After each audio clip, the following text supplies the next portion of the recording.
अस्सलाम वालेकुम। तो हमने आज जो है वो अपना नेक्स्ट चैप्टर स्टार्ट करना था, जो कि हमारा चैप्टर 3 है, ऑर्गेनाइजेशन कल्चर एंड बिजनेस। ठीक है। कल्चर का क्या इम्पैक्ट होगा हमारे बिजनेस के अंदर, और कल्चर, ऑर्गेनाइजेशन का कल्चर। ठीक है। सबसे पहले तो ऑर्गेनाइजेशन कल्चर को हमें डिफाइन करना है, उसके बाद फैक्टर्स जो शेप करते हैं कल्चर ऑफ द ऑर्गेनाइजेशन को, फिर कंट्रीब्यूशन, क्या क्या राइटर्स ने लिखा हुआ है कल्चर के बारे में। शैन है, हैंडी है, ऑफस्टेड है। सही है। फिर explain the informal organization and its relationship with the formal, describe the impact of informal on the business। ठीक है। सबसे पहले ऑर्गेनाइजेशन कल्चर के कंपोनेंट्स, इन्फ्लुएंसेस और राइटर्स, ये तीन चीज हम देख रहे होंगे। ऑर्गेनाइजेशन कल्चर की डेफिनेशन क्या है? Specific collection of values and norms that are shared by people and groups in organization and the control and that control the way they interact with each other and with the stakeholders outside the organizations. Specific collection of values and norms that are shared by people and groups in an organization and the control the way that they interact with each other and with stakeholders outside the organizations। ठीक है, ये definition है। Values और norms मिला के share जो लोग वहां पे कर रहे हो, और वो बाहर से भी ऐसे डील कर रहे होंगे और विद इन ऑर्गेनाइजेशन भी ऐसे डील कर रहे होंगे। ठीक है। फिर things we do things around here, the way we do things around here. ये सबसे अच्छी डेफिनेशन है, छोटी डेफिनेशन है। The way we do things around here, हम लोग किस तरह यहाँ पे काम कर रहे हैं। ठीक है। हम बात करते हैं आगे कंपोनेंट्स की। ऑर्गेनाइजेशन कल्चर की कंपोनेंट्स की एलिमेंट्स क्या हैं? A set of norms of behaviour, क्या आपके वहाँ पे नॉर्म्स क्या हैं? सिंबल्स एंड सिंबॉलिक एक्शंस, आपके सिंबल्स क्या हैं, सिंबॉलिक एक्शंस क्या हैं? और set of shared values and beliefs, एक सेट उनके बिलीव्स क्या हैं, उनकी वैल्यूज क्या हैं ऑर्गेनाइजेशन की। ठीक है। फिर norms guide people's behaviour, suggesting what is और is not appropriate the done thing. Example informal dress codes.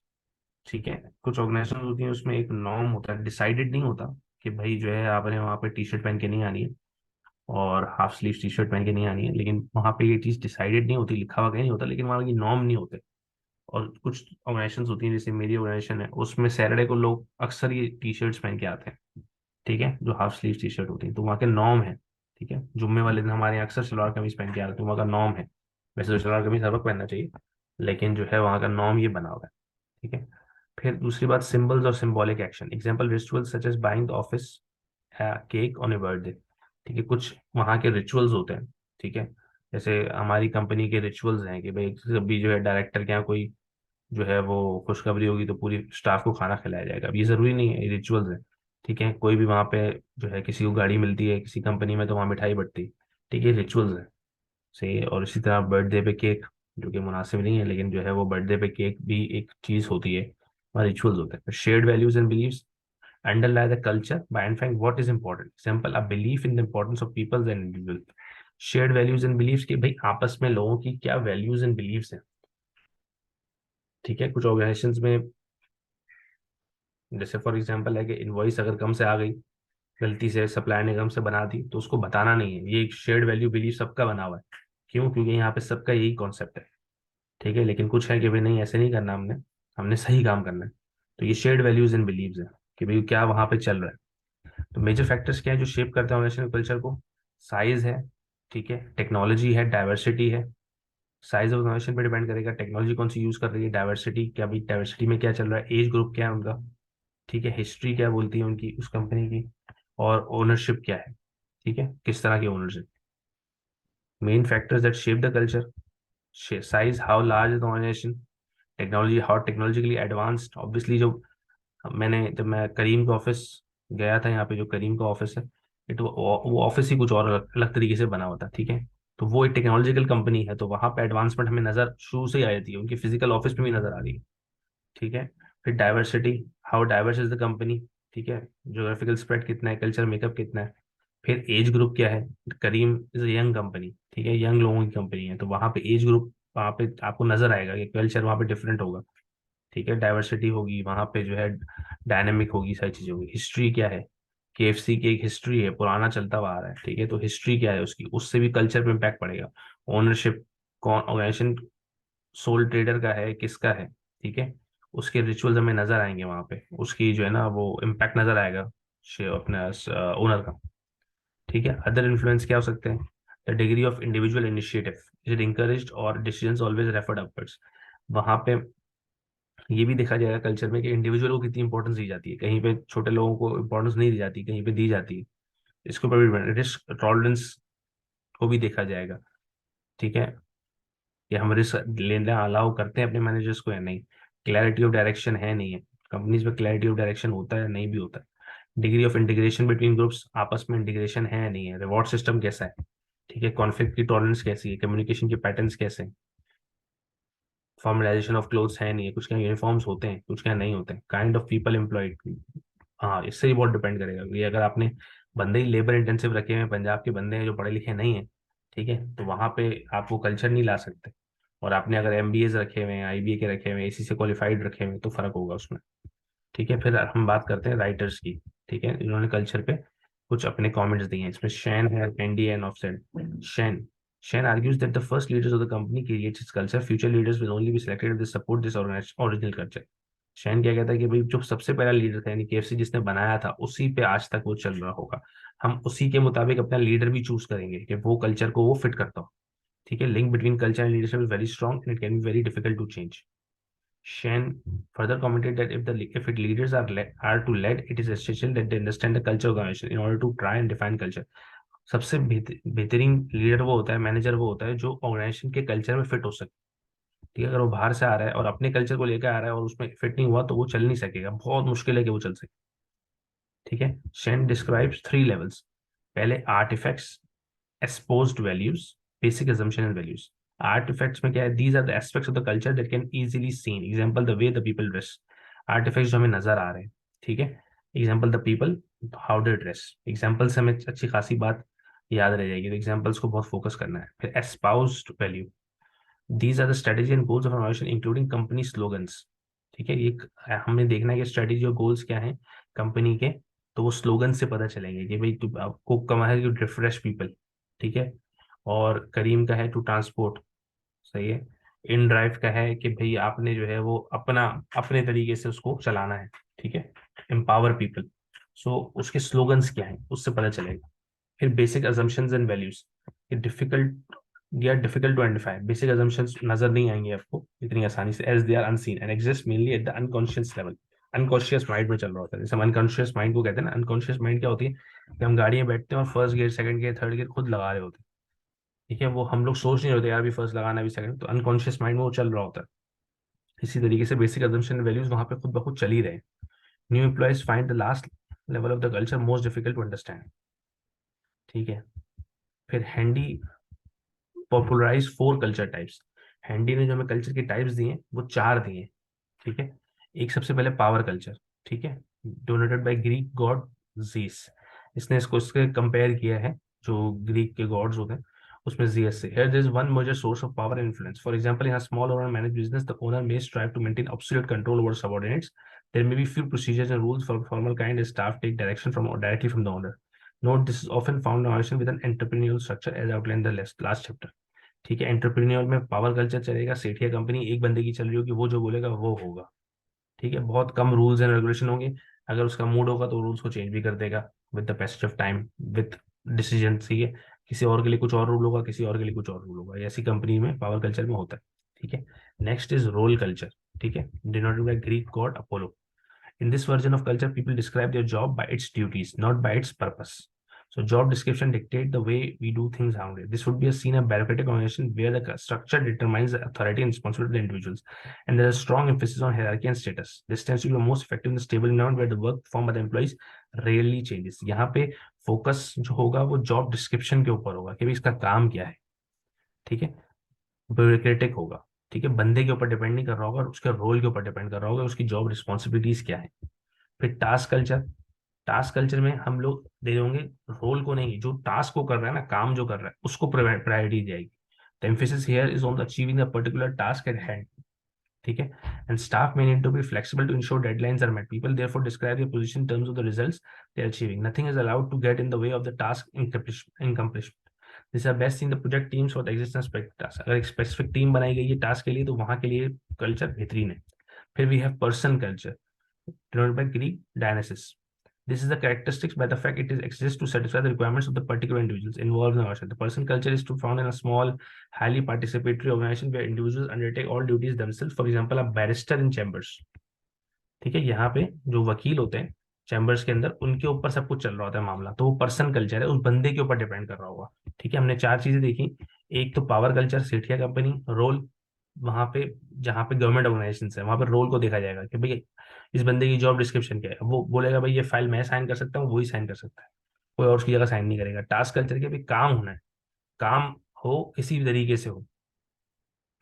ठीक है, रोल कल्चर ये हो गया, टास्क कल्चर ये हो गया। पर्सनल कल्चर बंदे के ऊपर डिपेंड कर रहा होगा, यानी डॉक्टर, अगर एक हॉस्पिटल में एक डॉक्टर है, ठीक है, तो अब वो डॉक्टर के कल्चर के ऊपर ऑर्गेनाइजेशन चल रही होगी, उस पर्सन के कल्चर पे चल रही होगी। ठीक है, तो वो डॉक्टर है, तो क्योंकि वहां के वो मेन आदमी है, डॉक्टर है, ठीक है, सेठ तो वो नहीं है, लेकिन डॉक्टर का इम्पैक्ट होता है बहुत बड़ा हॉस्पिटल के ऊपर। ठीक है, तो ये पर्सन कल्चर में आ जाएगा। आगे चलते हैं। थर्ड थ्योरी है हमारे पास हॉफस्टेड। हॉफस्टेड is look for national differences between over 1 lakh of IBM's employees in different parts of the world in an attempt to find aspects of culture that might influence business behavior. इसने एक research करी, lakh employees लिए IBM के, ठीक है, different parts of the world में, और उसने ये 4 ट्रेड्स बनाए, कल्चर डायमेंशंस बनाई। ठीक है, इसमें सबसे पहले उसने कंसिडर किया individual versus collectivism, individualism versus collectivism, looks at the extent to which people are integrated into groups. Some culture are more cohesive than others. Example, Anglo-Saxon culture are generally more individualistic than the collective culture of South America. High individualism indicates that the staff expect to be assessed on their own achievements and performance. Low individualism or collectivism would mean that the staff expect to be assessed on a group basis and prevents the organization to set group goals. ठीक है, सबसे पहले उसने बोला कि भाई चार चीजें हो सकती हैं, एक तो इंडिविजुअलिज्म को देखेंगे, ठीक है, वर्सेस कलेक्टिविज्म। ये क्या देखता है कि भाई extent which people are integrated into groups, groups में अगर इंटीग्रेट हुए हैं और वो किस तरह पसंद करते हैं अपनी परफॉर्मेंस को मेजर करना, या तो वो ग्रुप से पसंद करते हैं कलेक्टिवली, या फिर इंडिविजुअल परफॉर्मेंस को देखा जाएगा। ठीक है, तो इंडिविजुअलिज्म वर्सेस कलेक्टिविज्म। फिर सेकंड उसने देखा uncertainty avoidance, UA index deals with society tolerance for the uncertainty and ambiguity. Example, France and Japan use bureaucracy to reduce uncertainty because they dislike it. ठीक है, France and Japan use bureaucracy, ठीक है, वहां bureaucracy होती है, तो ताकि उनको अनसर्टेनिटी उनको पसंद नहीं। ठीक है, high UA culture will not like to act outside their normal job descriptions और rules, they prefer to be directed by management like formal rules and guidelines. ठीक है, वहां पे उनको पसंद होगा कि भाई हमें गाइडलाइन दी जाए, उस पर काम करें, मतलब उनको कोई डायनेमिक इन्वायरमेंट में उनके लिए चलना मुश्किल होगा। लो यूए कल्चर्स, जहाँ पे लो यूए कल्चर्स है, will be prepared to take more risk and go beyond their comfort zone, अपने कंफर्ट जोन से बाहर निकलने को तो तैयार होंगे। They tend to dislike bureaucracy as it satisfies initiative stifles initiatives. ठीक है, फिर power distance index, the extent to which the less powerful members of an organization institution accept that power is distributed unequally.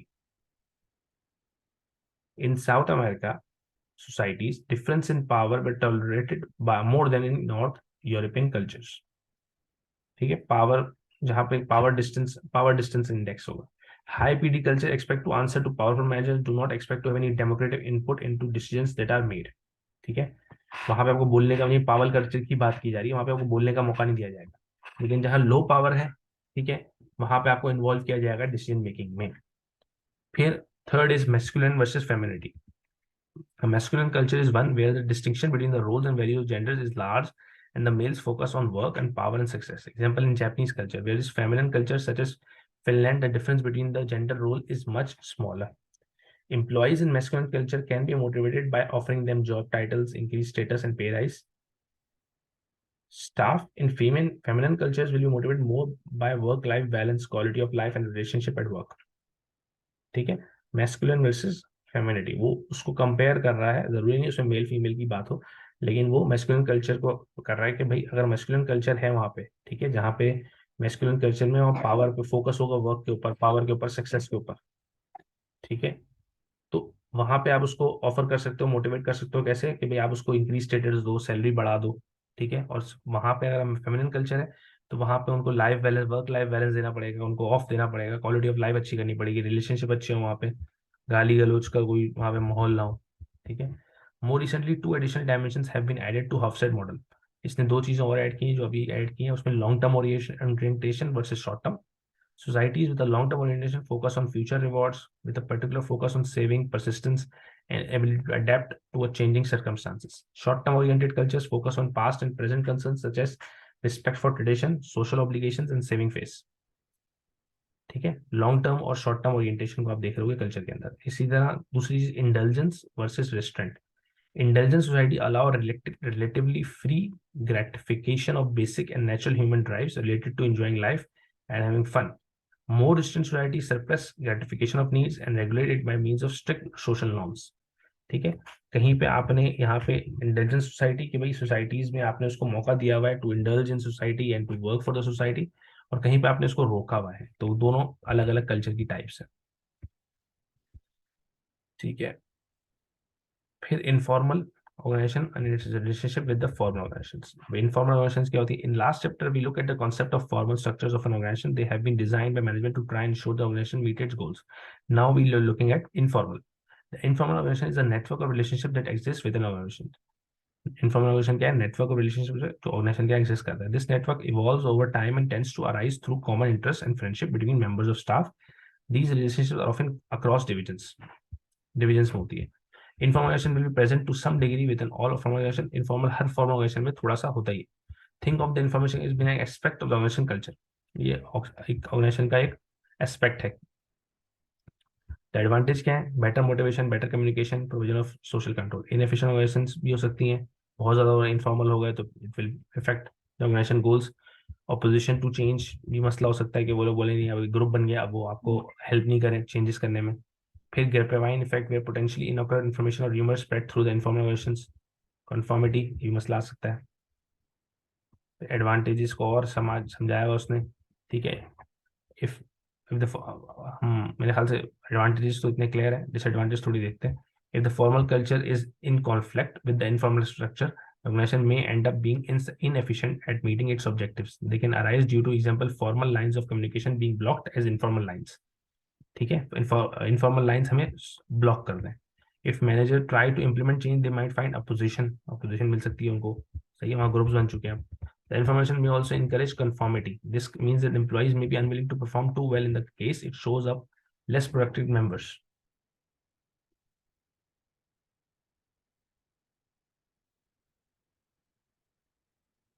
ठीक है, the informal organization can either enhance or hold back the business. Manager need to be aware of the informal structure, ensure that they adopt the formal structure, maintain a looser formal structure so that the informal structure can thrive. At the very least, take account of the informal structure in decision making. आप उसको informal को अपने साथ लेके चलो.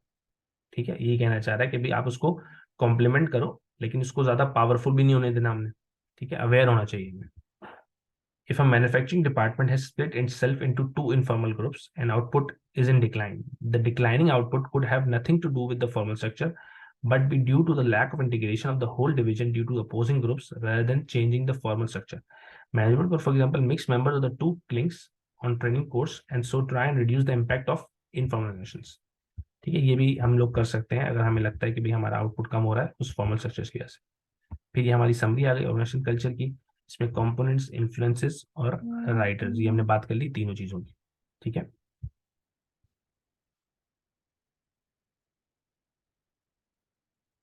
ये chapter हमारा complete हो गया.